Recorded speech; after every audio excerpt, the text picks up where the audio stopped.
نامی ایک جن تھا جو ایک تو جن ہونے کی نسبت سے فرشتوں سے کچھ نہ کچھ مماثلت تھی، قرب تھا، دوسرے یہ علم میں، زہد میں، عبادت میں اتنا اونچا تھا، اتنا اونچا تھا، اتنا اونچا تھا کہ یہ ملائکہ ہی کے صف میں شامل ہو گیا۔ اس نے علم بغاوت بلند کر دیا۔ جب حکم دیا گیا کہ سجدہ کرو آدم کو، اب یہ دیکھیے کس قدر یہ اہم مضمون ہے۔ آپ سوچ رہے ہیں یہ باتیں آج پہلی مرتبہ ہمیں اس طرح سنائی جا رہی ہیں، یہ باتیں تو علم میں آتی نہیں ہمارے۔ وجہ کیا ہے؟ آپ کو دلچسپی نہیں ان چیزوں سے۔ جدید تہذیب نے ان چیزوں کی اہمیت کو زیرو کر دیا۔ قرآن میں اہمیت کا کیا عالم ہے؟ 7 جگہ یہ مضمون قرآن میں آیا ہے کہ فرشتوں کو ہم نے حکم دیا سجدہ کرو آدم کو، سب نے سجدہ کیا۔ فسجد الملائکۃ کلھم اجمعون، سارے کے سارے، کل کے کل، سب نے مل کر سجدہ کیا آدم کو۔ اللہ کے حکم کی فوراً تعمیل کر دی۔ الا ابلیس ابا واستکبر وکان من الکافرین، ابلیس نے نہیں کیا، انکار کیا، استکبار کیا، گھمنڈ کیا۔ اور اس کو سورہ کہف میں بیان کر دیا گیا، یہ اس لیے کہ وہ اصل میں جنات میں سے تھا، اگرچہ شامل تو تھا فرشتوں میں اس وقت۔ کانا من الجن ففسق عن امر ربہ، وہ اصل میں جنات میں سے تھا، اس وجہ سے وہ اپنے رب کے اس فیصلے کے خلاف کھڑا ہو گیا، سرکشی تھی اس میں۔ یہ معاملہ اتنا اہم ہے، اب آپ سمجھیے کہ 7 مرتبہ سورہ بقرہ، سورہ اعراف، سورہ حجر، سورہ بنی اسرائیل، سورہ کہف، سورہ طٰہٰ، سورہ صاد، 6 مکی صورتوں میں ذکر ہے یہ، اور 1 مدنی صورت سورہ بقرہ۔ ان میں سے اکثر مقامات پر پھر جب اللہ نے کہا کہ اچھا تم نے یہ سرکشی کی ہے اور ہمارے حکم کی خلاف ورزی کی ہے تو یہاں سے نکل جاؤ، دفع ہو جاؤ، تم مردود ملعون، ان علیک لعنتی الی یوم الدین، اب تجھ پر لعنت رہے گی میری قیامت کے دن۔ اس نے کہا اچھا پروردگار پھر مجھے ذرا مہلت دے دے، رب فانظرنی الی یوم یبعثون، قیامت تک میری زندگی طویل کر دے۔ فذهب فإنك من المنظرین، کہہ دیا اچھا جاؤ، تمہاری یہ درخواست بھی ہم نے قبول کی۔ انہوں نے کہا پروردگار اب میں اس آدم کو بھی گمراہ کر کے چھوڑوں گا اور آدم کی نسل کو تباہ کر کے چھوڑوں گا۔ انتہائی شدید چیلنج کے انداز میں یہ قرآن مجید میں 4-5 مرتبہ مضمون آیا ہے۔ میں نے صرف 2 جگہ سے آپ کو خود کوٹ کر کے سنایا تھا۔ سورہ اعراف میں اللہ تعالیٰ فرماتے ہیں قالا، اس پر ابلیس نے کہا فبما اغویتنی، تو اے رب جو تو نے مجھے گمراہ کیا ہے، مجھے ذلیل کر دیا، مجھ پر فوقیت دے دی، اس کو انا خیر منہ، میں اس سے بہتر ہوں، خلقتنی من نار وخلقتہ من طین، بنایا تو نے مجھے آگ سے اور اس کو بنایا مٹی سے، پھر مجھ سے مطالبہ کہ میں سجدہ کروں، اور میں نے سجدہ نہیں کیا تو اب تو نے مجھے ملعون قرار دے دیا۔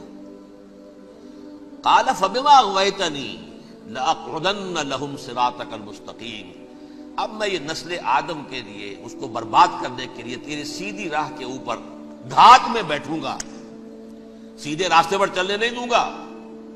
ثم لآتینہم من بین ایدیہم، پھر میں ان پر حملہ آور ہوں گا، ان کے سامنے سے بھی، ومن خلفہم، ان کے پیچھے سے بھی، وعن ایمانہم، ان کے داہنی جانب سے بھی، وعن شمائلہم، اور ان کے بائیں جانب سے بھی، ولا تجد اکثرہم شاکرین، اور تو دیکھے گا کہ ان کی اکثریت تیری شکر گزار بندوں پر مشتمل نہیں ہوگی۔ یہ چیلنج تھا،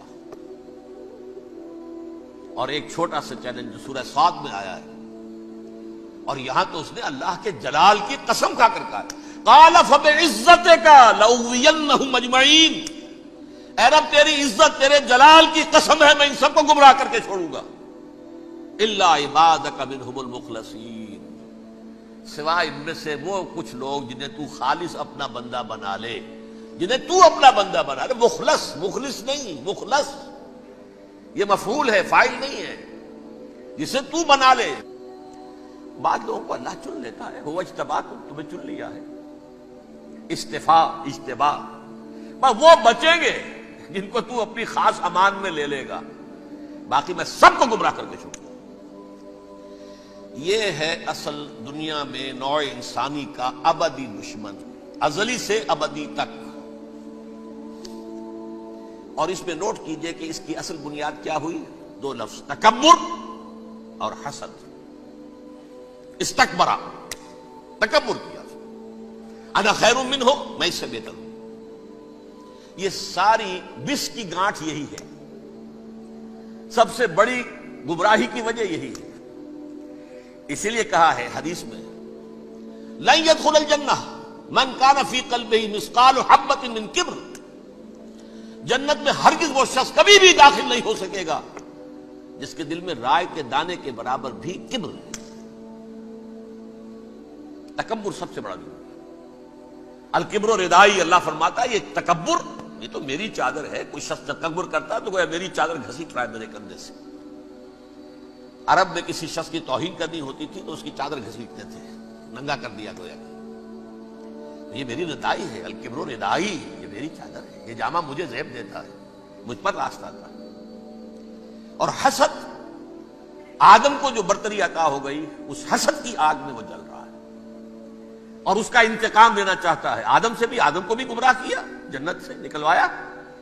ویسے نکلنا تو انہیں تھا ہی مشیت اذنی میں، لیکن فوری طور پر اللہ کے حکم کی خلاف ورزی تو کروائی نا.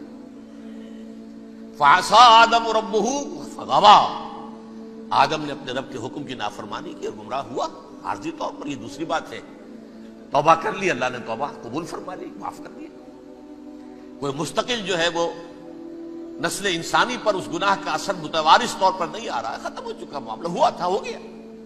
فتلقى آدم من ربہ کلمات فتاب علیہ انہ هو التواب الرحیم. اور توبہ کی شان یہ ہے جب وہ قبول ہو جائے اللہ کی جناب میں، کہ التائب من الذنب کمن لا ذنب لہ. گناہ سے توبہ کرنے والا ایسے ہوتا ہے جیسے اس نے کبھی گناہ کیا ہی نہیں تھا. لیکن بہرحال وہ گمراہ کرنے میں کامیاب ہو گیا، حضرت آدم اور حوا کو بھی. اور نوع انسانی کی عظیم اکثریت، عظیم اکثریت، عظیم اکثریت اس کے داؤ میں آئی ہوئی ہے نہیں.